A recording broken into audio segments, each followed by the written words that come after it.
ഒരു പ്രശസ്ത ടെന്നീസ് കളിക്കാരൻ ഹാർട്ട് ബൈപ്പാസ് ശസ്ത്രക്രിയയിൽ ലഭിച്ച മലിനമായ രക്തപ്പകർച്ചയിൽ HIV ബാധിതനായിരുന്നു. ഇതിഹാസ കളിക്കാരനായിരുന്നു അദ്ദേഹം. ലോകമെമ്പാടുമുള്ള ആളുകൾ ഈ വാർത്ത കേട്ട വളരെയധികം സങ്കടപ്പെട്ടു. വളരെയധികം ആരാധകരിൽ നിന്ന് ദശലക്ഷക്കണക്കിന് ഗെറ്റ് വെൽ സൂൺ കാർഡുകളും കത്തുകളും അദ്ദേഹത്തിന് ലഭിച്ചു. അതിൽ ലഭിച്ച കത്തുകളിൽ ഒന്ന് ഇങ്ങനെയായിരുന്നു: നിങ്ങളുടെ രോഗത്തെക്കുറിച്ച് അറിയുന്നത് വളരെ സങ്കടകരമാണ്. എന്തുകൊണ്ടാണ് ദൈവം ഇത് നിങ്ങൾക്ക് തന്നെ തന്നത്?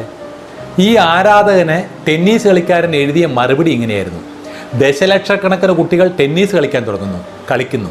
ലക്ഷക്കണക്കിന് ആളുകൾ ശരിയായ രീതിയിൽ ടെന്നീസ് കളിക്കാൻ പഠിക്കുന്നു. 10,000-കണക്കിന് ആളുകൾ പ്രൊഫഷണൽ ടെന്നീസ് പഠിക്കുന്നു. അവരിൽ 1000-കണക്കിന് ആളുകൾ ലോകമെമ്പാടുമുള്ള ടെന്നീസ് ടൂർണമെൻറ്റുകളിൽ പോകുന്നു. 5000-ഓളം പേർ ഗ്രാൻഡ് സ്ലാമിലും 100-ഓളം പേർ വിംബിൾഡണിലേക്കും തിരഞ്ഞെടുക്കപ്പെടുന്നു. അതിൽ വെറും 4 പേര് മാത്രം സെമി ഫൈനലുകളിലേക്കും അതിൽ നിന്ന് 2 പേര് മാത്രം ഫൈനലുകളിലേക്കും അതിൽ ഒരാൾ മാത്രം ജയിക്കുകയും ചെയ്യുന്നു. അങ്ങനെ ലോകമെമ്പാടുമുള്ള ദശലക്ഷക്കണക്കിന് ആളുകളിൽ ഒരാളാണ് ഞാൻ.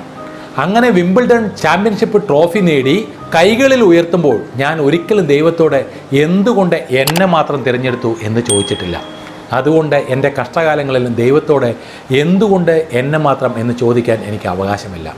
പ്രിയമുള്ളവരെ, സന്തോഷകരമായ സമയങ്ങളിൽ മനുഷ്യർ പലപ്പോഴും ദൈവത്തെ മറക്കുന്നുവെന്നത് ശരിയല്ലേ? ജീവിതത്തിൽ എന്തെങ്കിലും നേടിയെടുക്കുമ്പോഴും അവർ അത് സ്വയം നേടിയതായി പ്രഖ്യാപിക്കുന്നു. അവൻ്റെ കഠിനാധ്വാനവും കുടുംബത്തിൽ നിന്നും സുഹൃത്തുക്കളിൽ നിന്നുമുള്ള പിന്തുണയും മറ്റും കൊണ്ടാണ് നേടിയത് എന്ന്.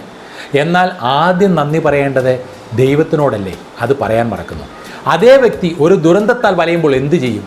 തൻ്റെ ഓരോ നേട്ടത്തിനും ക്രെഡിറ്റ് എടുക്കുന്ന അതേ വ്യക്തി ഇപ്പോൾ തൻ്റെ നിർഭാഗ്യത്തെ, അതിന് കാരണക്കാരനായവൻ എന്ന നിലയിൽ ദൈവത്തെ കുറ്റപ്പെടുത്താൻ തുടങ്ങുന്നു.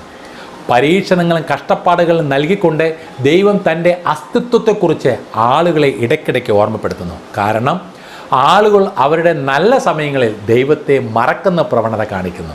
അത്തരം ആളുകൾ പരീക്ഷണങ്ങളും കഷ്ടപ്പാടുകളും അവരെ സ്പർശിച്ചാൽ മാത്രമേ ദൈവത്തെക്കുറിച്ച് അറിയുകയുള്ളൂ. നിങ്ങളുടെ നല്ല സമയങ്ങളിൽ ഒരിക്കലും ദൈവത്തെ മറക്കരുത്.